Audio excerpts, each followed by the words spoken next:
what's it been like having a guy like Matthew Sensuous train with you guys for this part of the season? Yeah, it's been great. I mean, especially since not only is he like a really accomplished professional runner and like Olympic gold medalist, and it's inspiring to kind of hear his story, but he was also a great cross-country runner at the collegiate level too. So I think he's really had a focus on like kind of helping us through like this longer training phase of these longer workouts, and he kind of like can relate to us track guys. Like me and Blake, we're used to the 1500 and the mile, and he kind of helps us kind of transition that mindset into cross country because he did a really good job of that in college. So yeah, he's been a great help in the workouts and just kind of as a guy to help us with a cross country mentality. Any nuggets in particular that he's passed on that you've tried to really keep in mind? You know, just kind of convince yourself you're a cross country runner, even though you have success on the track. I think at this age and stage that we're in, being like a fifth-year senior, I think it's just a matter of convincing myself I'm a cross country runner, and I think that's gonna help in the postseason here.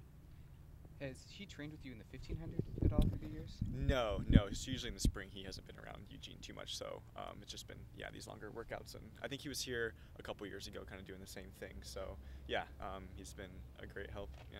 Have you raced against him? Yeah. So I think my first time racing him was my freshman year at the Oregon Relays in the 1500, and then I was with him at USA's this past summer in Sacramento. So yeah, it's been fun too.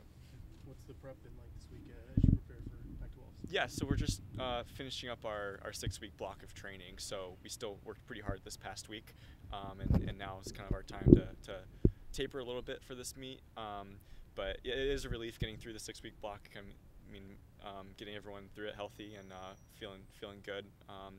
Had a good workout on Friday, and we've been getting lucky with weather too. I know we had some patches of rain last week, but we're able to squeeze in the workouts and get some quality training in. So yeah, we're pumped, and I think gonna get re-energized for this week. Yeah. So what kind of result are you looking for individually and for you guys as a group? Yeah, I think we want to compete for the win as a team. I know we were right behind Colorado at pre-nats, and we haven't raced. I guess we raced Stanford's their like B team at Dallinger, but they'll have some other guys in there this time. So we know we can compete with them too, and I think we want to do something that we haven't been able to do yet, and that's beat Colorado at Pac-12. So I think we want to shoot for the win, and individually I just want to help pull guys along and shoot for a place that somewhere in the top 15 that would contribute to hopefully a winning team score. Sam, how has Tanner improved in these last couple of years? I think he's become a smarter runner. I think that's something that happens during college is you learn how to race, especially with the 8K distance. He's been racing smart, and that was kind of showing through at pre-nats. It pressed from the beginning, but he kind of knew when to hold back and knew when to kind of use his his final push and timed about right at pre-nats. So I think he's just become a smarter runner, and I think that's something that's going to happen to our freshmen this year. Cooper and Reed are kind of still figuring out the 8K distance, and I think as the season goes on, they're just going to get better. So I'm excited to see how they kind of become smarter like Tanner.